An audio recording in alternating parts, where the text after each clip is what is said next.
The transport ship landed on Station Helios 7 with a loud hiss of steam and pressure. The doors opened slowly, and 4 humans stepped out onto the metal floor of the docking bay. They were the first human cadets to ever attend the Galactic Training Academy, and every alien in the massive station had come to watch them arrive. Taiho walked at the front of his group. He was 23 years old, tall for a human, with short black hair and calm dark eyes that seemed to notice everything. Behind him walked his younger sister Yuna, who had the same sharp eyes but a much quicker temper. Next came Jisoo, a woman with a friendly face but hands that were rough from years of combat training. Last was Minho, a quiet man who rarely spoke but watched everything with careful attention. They all wore the standard Earth Coalition armor. It was gray, heavy, and made of thick metal plates that were bolted and welded together. The joints were bulky. The seams were visible. Compared to what the aliens wore, it looked old and ugly. The docking bay was filled with young warriors from across the galaxy. The Valari stood in one group, their blue skin shining under the lights. Their armor was not really armor at all. It was a crystalline shell that grew from their bodies like a second skin. It was beautiful, smooth, and glowed with soft inner light. The Krath were even more impressive. They were massive creatures, 3 meters tall, and their bodies were covered in living metal that moved and shifted like liquid silver. This metal was a symbiote, a living thing that bonded with them at birth and became part of their body forever. A young Valari named Rael stood at the front of the watching crowd. He was considered the best cadet in the academy. His crystalline armor was brighter than the others, a sign of his strong bloodline and natural talent. He looked at the humans and smiled in a way that was not friendly. "Is that their armor?" he said, loud enough for everyone to hear. "It looks like something from a history museum." The aliens around him laughed. Even some of the instructors smiled. "Look at the joints," said Gorik, a young Kreth who was Rael's closest friend. His voice was deep like thunder. "They actually have to put it on piece by piece. Like wearing clothes." "Primitives," Rael agreed. "I heard humans only discovered space travel 3 generations ago. They probably still use fire to cook their food." Taiho heard every word. His face showed nothing. Beside him, Yuna's hands became fists, but Taiho touched her arm gently and she relaxed. Jisoo's friendly expression did not change, but her eyes became cold. Minho simply watched and remembered. A door opened on the far side of the bay, and the crowd became quiet. An old Valari female walked in, her crystalline armor darker than the others, almost black. This was High Marshal Sethi, the commander of the entire academy. She had trained warriors for over 200 years and had seen more battles than anyone else alive. Sethi walked past the alien cadets without looking at them. She stopped in front of the humans and studied them for a long moment. Her eyes moved over their ugly gray armor, their calm faces, their steady posture. "Welcome to Helios 7, she said. Her voice was quiet but somehow filled the entire bay. "You are the first humans to train here. Many believe you do not belong. Many believe your species is too young, too weak, too primitive." She paused. The silence was heavy. "Prove them wrong," she said simply. "Or prove them right. The choice is yours." She turned and walked away. The crowd began to move, aliens heading to their training areas or living quarters. Many of them bumped into the humans as they passed, not hard enough to be obvious, but hard enough to be felt. Rael was the last to leave. He stopped in front of Taiho and looked down at him. Rael was taller, and his crystal armor made him look even bigger. 3 generations, Rael said. That is how long your species has known about the galaxy. My people have traveled to stars for 15,000 years. The Krath for even longer. He leaned closer. You do not belong here, human. Go home before you embarrass yourself. Taiho met his eyes without blinking. "Thank you for the advice," he said politely. Rail waited for more, for anger or fear or some reaction. When nothing came, he made a sound of disgust and walked away. When they were finally alone, Yuna exploded. "Why did you just stand there? Why did you let him talk to you like that?" "Because words are just words," Taiho replied. He began walking toward their assigned quarters, and the others followed. He wanted me to react. He wanted me to give him a reason to look down on us even more. "But he already looks down on us," Jisoo pointed out. "Yes, but now he thinks we are weak and stupid." "That is useful." Minho spoke for the first time since they had arrived. His voice was soft and thoughtful. "You want him to underestimate us." Taiho smiled slightly. "I want all of them to underestimate us. Let them laugh at our armor. Let them think we are primitives. Let them believe they have nothing to fear from humanity. And when they realize they were wrong?" Yuna asked. Taiho's smile faded, and something cold moved behind his eyes. "By then, it will be too late." That night, while the alien cadets slept in their comfortable rooms, Taiho stood alone in the training area. He wore only his thin combat underlayer, his ugly armor piled on the floor beside him. He moved through fighting forms that no alien had ever seen, his body flowing like water and striking like lightning dot in her office high above. Marshal Sethi watched him through a security screen. She had read the classified files about humans. She knew what they had done in the frontier wars. She knew why she had really invited them. Here, she watched the young human move. And for the first time in many years, she felt something like fear. "What are you really?" she whispered to the screen. "What are you hiding under that primitive armor?" In the training room below, Taiho continued to move through the darkness, preparing for the war that he knew was coming. The weeks that followed were difficult for the human cadets. Every day brought new training, new challenges, and new humiliation. The alien cadets had spent their entire lives preparing for the academy. The humans had only 3 generations of galactic knowledge. The difference showed in everything they did. In the combat arena, Rail defeated Taiho 7 times in the first month. Each defeat was public, watched by hundreds of laughing aliens. Rail's crystalline armor absorbed every punch and kick that Taiho threw, then released the energy back at him with twice the force. Taiho would fly backward, crash into the arena wall, and struggle to stand while the crowd cheered for Rail. Gorak was even worse to fight. His living metal armor could change shape in an instant, growing spikes or shields or extra limbs whenever he needed them. Fighting him was like fighting liquid. Jisoo tried her best against him, but he threw her around like a toy.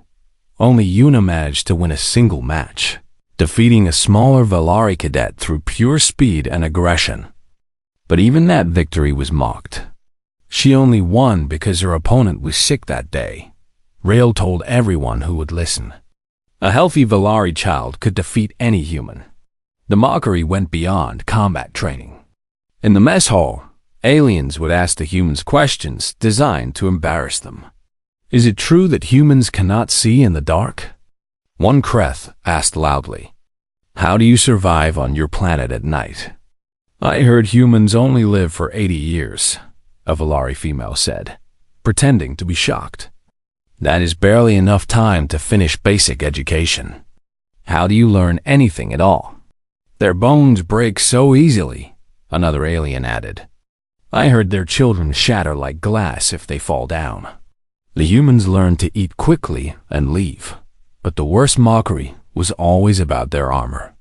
One evening, Rail cornered Taiho in the corridor outside the training rooms. Gorak and several other aliens stood behind him, blocking any escape. Other cadets stopped to watch, forming a crowd. "I have been studying your armor," Rail said, his crystal shell glowing brightly. "I wanted to understand why humans would wear something so primitive. So I had our scientists examine a piece of human military equipment." He held up a small metal plate. "It was part of a human combat helmet, old and scratched. Do you know what they found? Rail continued. Nothing special. Just metal. Just dead, stupid metal. He bent the plate with his bare hands, the crystal armor around his fingers, giving him impossible strength. The metal screamed as it twisted. Any species in the galaxy could make better armor. Most species did make better armor, thousands of years ago. The crowd laughed. My crystalline shell is alive, Rail said, dropping the ruined plate on the floor. It thinks with me, fights with me. When I'm hurt, it heals me. When I'm tired, it gives me strength. He ran his hand along his glowing forearm with obvious pride. It has been part of me since I was born. I cannot imagine life without it. Gorex stepped forward, his liquid metal armor rippling. The Crest symbiote is the same. We bond with it in our first year of life. It grows with us, learns with us. It feels our pain and shares our joy. His voice became mocking. What does your dead metal feel, human? Nothing. Because it is nothing. Taiho stood silently, his face blank. Why do you not defend yourself? Rail demanded. Why do you not fight back? Are you really so weak? So broken? Yuna tried to push forward, her face red with anger, but Jisoo and Minho held her back. Let me go, Yuna hissed. I will show them weak. Not yet, Minho whispered. Trust your brother. Taiho finally spoke. His voice was calm and quiet. You are right, he said. Our armor is just metal. It is not alive. It does not think or feel. Rail blinked, surprised by the agreement. Then you admit you are inferior? I admit our armor is different, Taiho replied. But different is not always inferior. Sometimes different is just different. Words, Rail spat. Empty human words. In the arena, your different armor loses every time. Actions matter more than words. Yes, Taiho agreed. They do. Something in his voice made Rail pause. For just a moment, he felt uncertain. But the feeling passed quickly, and he laughed. The combat trials are in 3 weeks, Rail said. Every cadet in the academy will compete. The winner earns glory for their species. I have won for the past 2 years. This year, I will win again. He leaned close to Taiho, so close that their faces almost touched. And when I defeat you in front of the entire galaxy, everyone will finally understand that humans are nothing. That you are weak little creatures who should have stayed on your little planet. He stepped back and walked away, his followers close behind. The crowd slowly broke apart, aliens whispering and laughing as they left. Yuna finally pulled free from Jisoo and Minho. 3 weeks, she said, her voice shaking with anger. 3 weeks until the trials. Please tell me you have a plan. Taiho bent down and picked up the ruined helmet plate from the floor. He looked at the twisted metal for a long moment. Do you know why human armor is just dead metal? He asked quietly. Because we cannot make anything better? Jisoo said bitterly, no. Taiho's voice was strange. Because we do not want anything better. Because armor that thinks would get in the way. Armor that feels would try to protect us. He crushed the twisted metal in his hand, blood running from his palm where the sharp edges cut him. And humans do not want to be protected. Yuna stared at the blood dripping from his fist. What do you mean? Taiho smiled, and for a moment, he did not look entirely human. In 3 weeks, the galaxy will find out. He walked away, leaving drops of blood on the floor behind him. In the shadows of a doorway, Marshal Sethi watched him go. She had heard every word. She had seen the look in his eyes. She was beginning to understand what humans really were, and she was beginning to be afraid. The day of the combat trials arrived with great excitement. Ships from across the galaxy filled the space around Station Helios 7, carrying dignitaries, military leaders, and billions of viewers who would watch through holographic broadcasts. This was the most important event of the Academy year, and this year was special. For the first time, humans would compete. The arena was massive. It could hold 50,000 spectators, and every seat was filled. The floor of the arena was made of special metal that could repair itself between matches. The walls were high and smooth, covered with screens that showed close-up views of the fighters.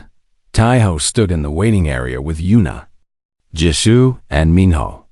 They had all won their early matches, surprising everyone. The alien cadets had expected easy victories against the humans. Instead, they had found opponents who refused to stay down, who kept fighting even when they should have been defeated. "The crowd is angry," Jisoo observed, looking at the screens. "They did not expect us to make it this far." "Let them be angry," Yuna said. She had a bruise on her cheek from her last match, but her eyes were bright with excitement. "I hope they choke on their anger." Minho checked the brackets on his personal screen. Taiho fights Gorak in the semifinals. If he wins, he faces Rail in the final match. "When I win," Taiho corrected quietly. The others looked at him. He stood apart from them, already wearing his combat armor. His helmet was under his arm, and his face was calm, almost peaceful. "You have a plan," Yuna said. It was not a question. "I have always had a plan," Taiho replied. "Today is simply the day I use it." Gorak was waiting in the arena when Taiho walked out. The Kreth warrior was enormous, nearly twice Taiho's size. His liquid metal armor flowed over his body like a living thing, constantly moving and shifting. He smiled when he saw the human approach. "Little human," Gorak rumbled. "I am glad we finally get to fight properly. I have wanted to crush you since the day you arrived." "I know," Taiho said. "You have not been subtle about it." The crowd roared with laughter. Gorak's smile faded slightly. The match began with a single tone. Gorak charged immediately, his massive body moving faster than something that large should be able to move. His armor flowed into a giant hammer shape around his fist as he swung at Taiho's head. Taiho did not try to block. He simply was not there when the fist arrived. He moved sideways, letting the blow pass within centimeters of his face, then stepped in close and struck Gorak's exposed side. The crowd gasped. No one had ever avoided Gorak's opening attack before, but the strike did nothing. Gorak's armor flowed to absorb the impact, and the Kreth spun around with a backhand that caught Taiho in the chest. The human flew backward and crashed into the arena floor, rolling several times before coming to a stop. "Is that all?" Gorak laughed. "I expected more from the human everyone has been talking about." Taiho stood up slowly. His armor was dented where Gorak had hit him. He moved his arm experimentally, testing the damage. "You are right," he said. That was not enough. He attacked again, and again Gorak's armor stopped him. They fought across the entire arena, Gorak's liquid metal constantly changing shape to block, strike, and trap. Taiho was battered from one end to the other, his gray armor becoming more damaged with each exchange. But he never stopped moving. He never stopped attacking. And he never fell down and stayed down. 5 minutes passed. Then 10. The crowd became quiet. They had never seen Gorak fight this long before. His opponents usually surrendered after the first minute.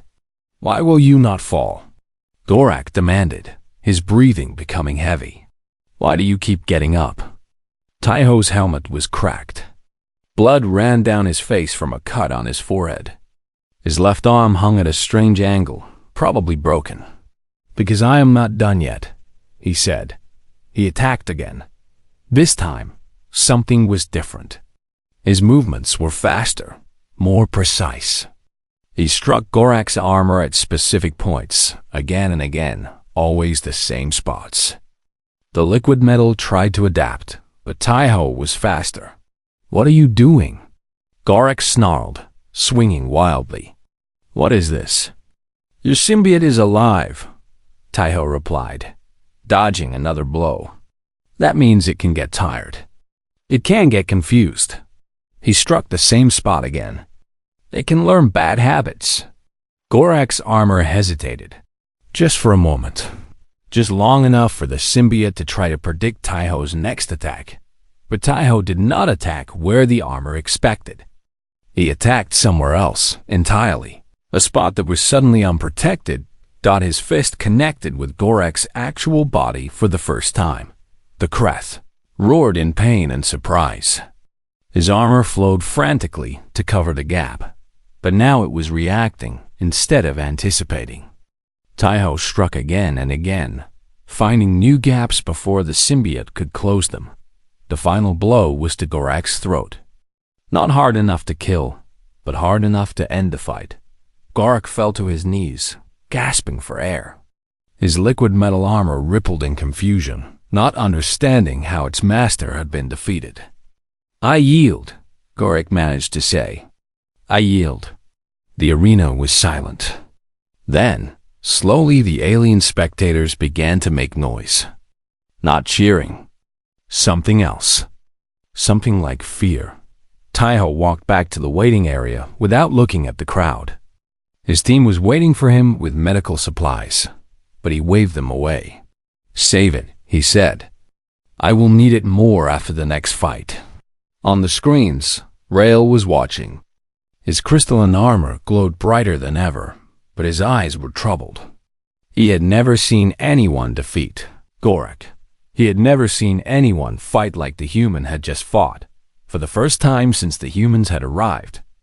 Rael felt a small whisper of doubt, in the VIP section, high above the arena. Marshal Sethi leaned back in her chair and smiled. "Now it begins," she whispered. "Now the galaxy will see." The announcer's voice echoed through the arena. Final match. Rael of the Valari versus Taiho of Earth. Fighters, please enter the arena. Taiho picked up his cracked helmet and put it on. Around him, 50,000 aliens waited to see him fail. He walked toward the arena entrance. Behind him, Yuna whispered, "Show them what we really are." Taiho did not reply. He did not need to.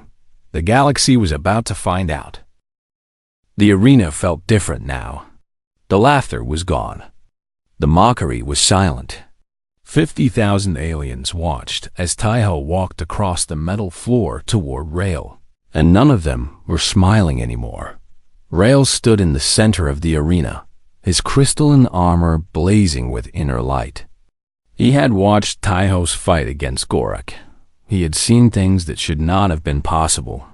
But he was still Rael, the greatest warrior the Academy had ever produced. He would not be afraid of a human. "You surprised everyone today," Rael said as Taiho stopped a few meters away. "But surprising people is not the same as defeating them." Gorak was strong, but his symbiote was slow. "My crystal armor is different.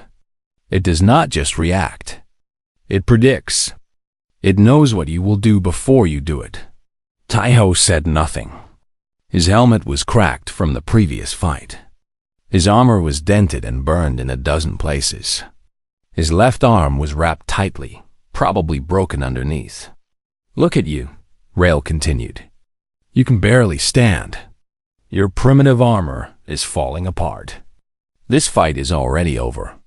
Surrender now and save yourself more pain." "No," Taiho said simply. Rael shrugged. "Then you will learn the hard way." The tone sounded, and the final match began. Rael attacked with everything he had. His crystal armor made him faster than any Valari before him.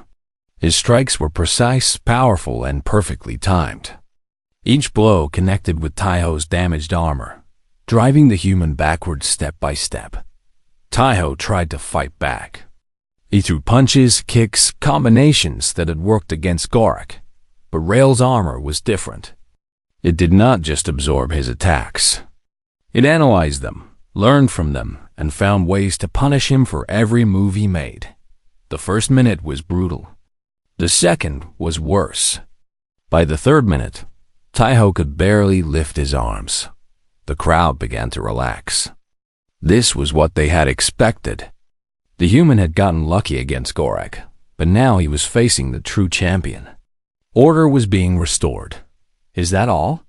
Rail asked, standing over Taiho as the human struggled to stand.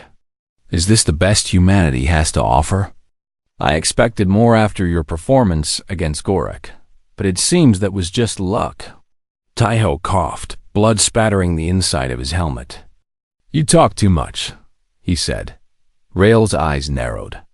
And you do not know when to quit. He kicked Taiho in the chest, sending the human flying across the arena.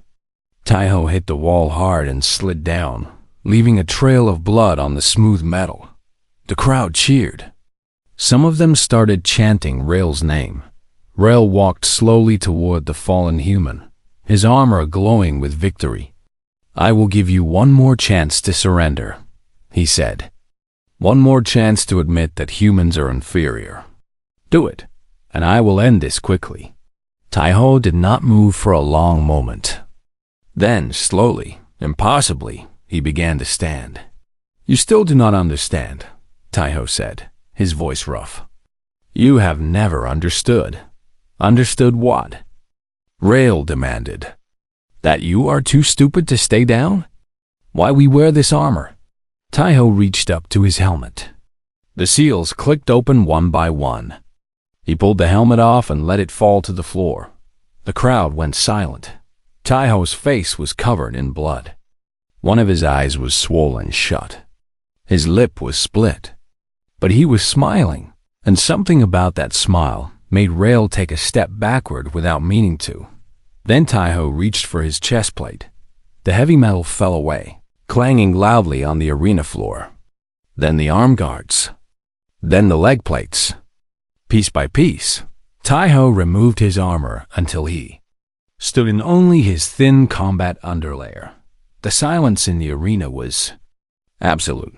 Rail stared at the human's body and felt his blood turn to ice. Scars. There were scars everywhere. Old ones and new ones.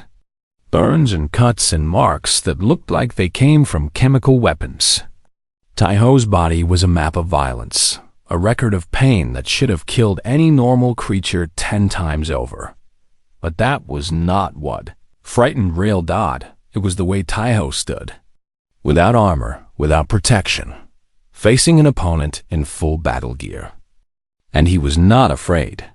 He was not even nervous. He looked like a predator that had finally stopped pretending to be prey. Your armor is part of you, Taiho said, rolling his shoulders. His movements were different now, looser, faster, like he had been carrying weights that were suddenly gone. If I break it, I break you. Your mind is connected to it. Your body depends on it. You cannot imagine life without it. He stepped forward. Rail stepped back. Human armor is not part of us, Taiho continued. It is not connected to our minds. Our bodies do not need it. We can imagine life without it because we lived without it for hundreds of thousands of years.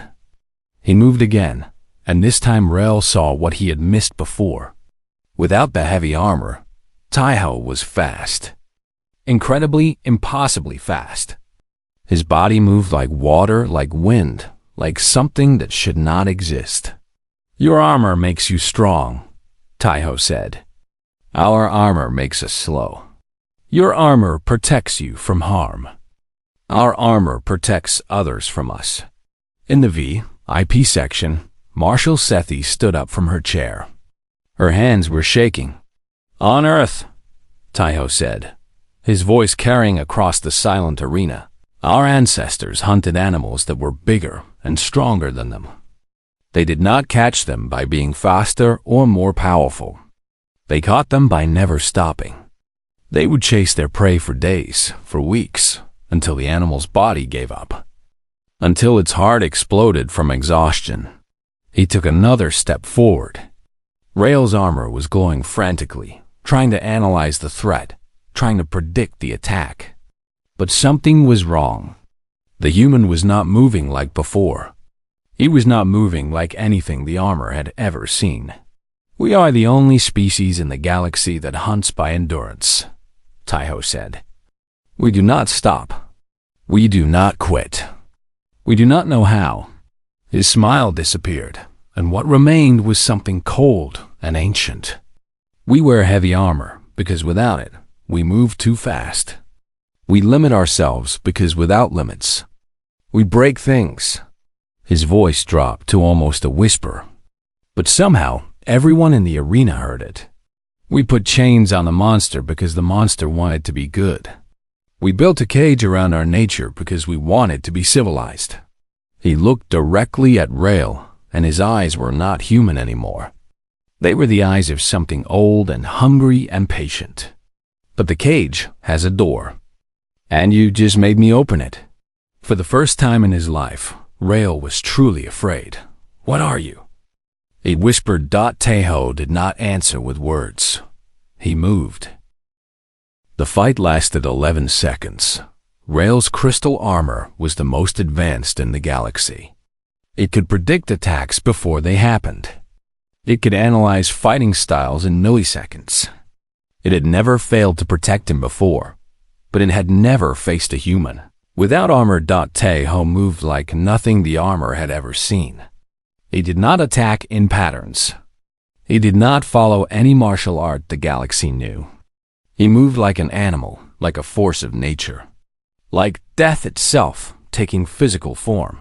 His first strike hit a nerve cluster under Rail's arm, a spot so small that the crystal armor had never thought to protect it. Rail's right arm went numb. His second strike hit Rail's knee from an angle that should have been impossible to reach. The armor tried to harden, but Taeho was already gone before it could react. His third, fourth, and fifth strikes came in a blur.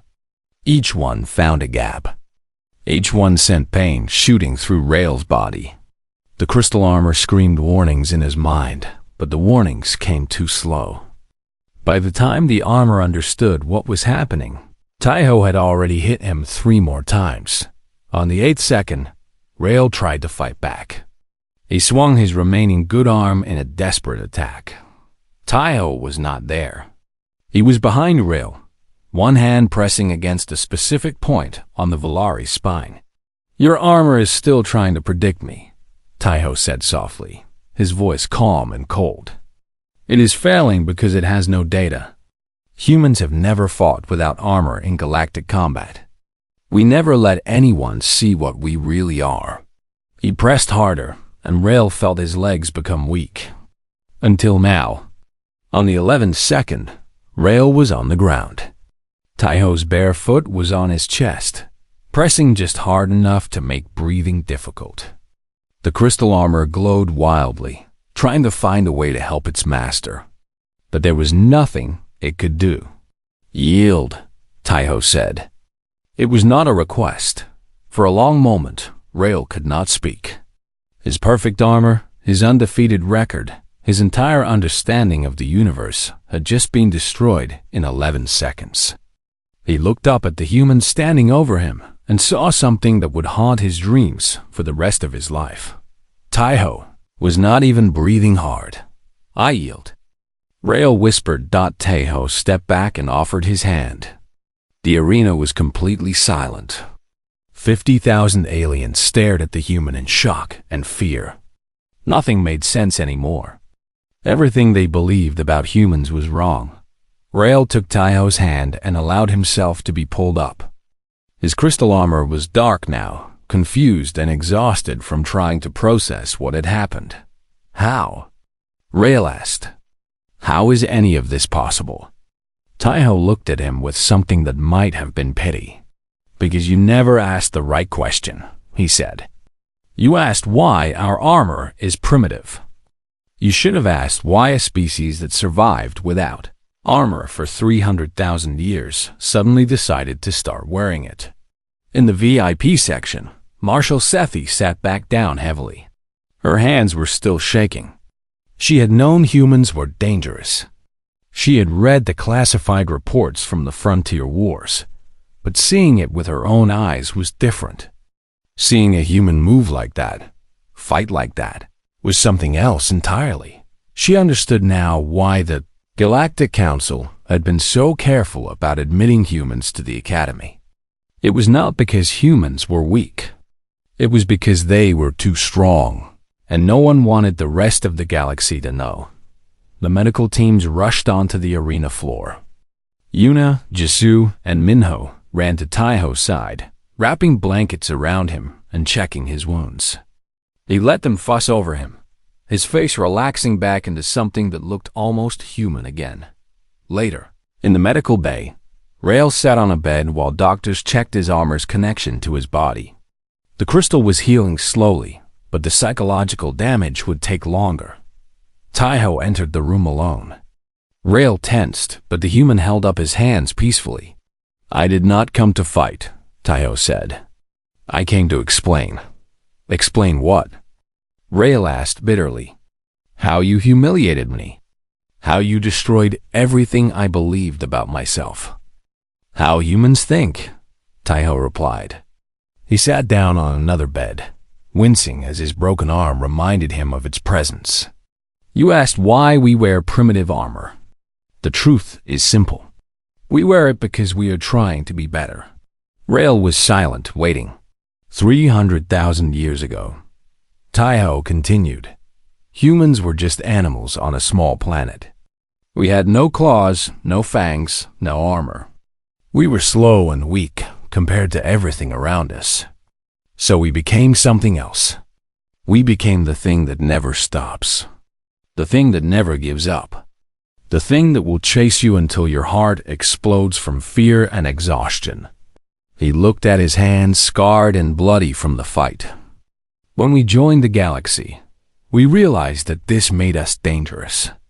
Not because we could defeat anyone in single combat, but because we would never stop trying.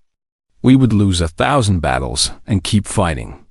We would die by the millions and keep coming. We would never, ever surrender. Rael thought about the frontier wars.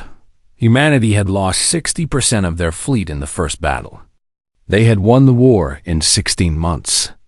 No one had ever understood how. "The armor is a promise," Taiho said. "A promise that we are trying to be civilized. A promise that we are holding ourselves back. When we put it on, we are saying to the galaxy, we want to play by your rules. We want to be part of your society. We will limit ourselves to make that possible." "And when you take it off?" Rael asked quietly. Taiho's eyes met his. "Then we are saying that the rules no longer apply. That we are done being polite. That whatever happens next is not our fault, because we warned you." Silence filled the medical bay. "I removed my armor today because I wanted the galaxy to understand something," Taiho said finally. "We are not weak. We have never been weak. We are simply patient. We are simply kind. We are simply choosing to give everyone else a chance to be our friends instead of our prey." He stood up and walked toward the door. Before he left, he turned back one more time. "Remember this day, Rael. Remember what you saw. And when humans ask for a seat at the table, when we ask to be treated as equals, remember that we are asking politely. We are choosing to ask instead of take." His voice was gentle, but his eyes were not. "We really hope you appreciate the difference." He left. Rael sat alone in the medical bay for a long time, thinking about everything he had learned. His crystal armor was quiet now, still confused, still afraid. He understood now. Humans were not primitives who had stumbled into the galaxy by accident. They were something else entirely. Something that had learned to wear a mask of civilization over something much older and much more dangerous. They were monsters trying to be good, and the galaxy had just been reminded what happened when monsters stopped trying. Across the station, in her private office, Marshal Sethi poured herself a drink and looked out at the stars. She had invited humans to the academy for exactly this reason. Not to train them, not to improve them, but to remind everyone what was out there. To remind the comfortable, powerful species of the galaxy that somewhere on a small blue planet, there was a species that never stopped, never surrendered, and never forgot. She raised her glass to the distant stars where Earth waited. "Welcome to the galaxy," she whispered. "Please try to be gentle with it." Somewhere in the medical bay, Taiho was laughing with his sister and friends, his armor back on, his monster carefully locked away again. But the galaxy would never forget what they had seen. And that was exactly the point.